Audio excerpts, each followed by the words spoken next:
মানিকের ঘরে যাবো, মানিকের ওখানে যাবো না, আমার দরকার রাস্তার পাশে।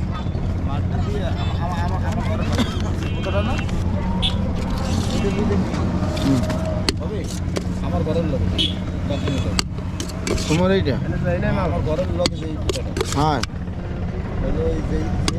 ঠিক আছে, ঘুরে দিয়ে রাখছি, মানে 1000 টাকা খরচা করতে হবে। কোথা পারলেই নেওয়া যায়, ওরা হুমকি হামকি দিয়ে ওইটা করে দেবে। আর এইটা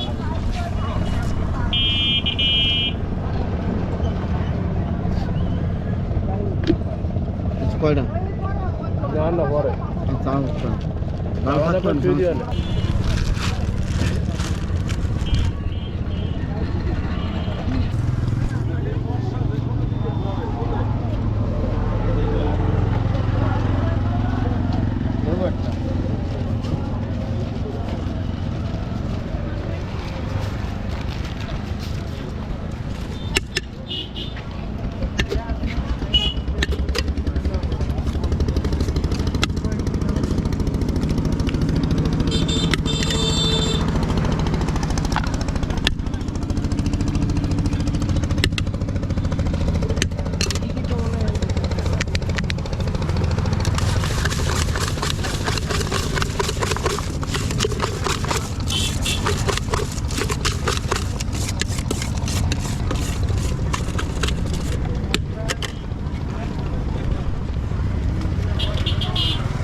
কি নেন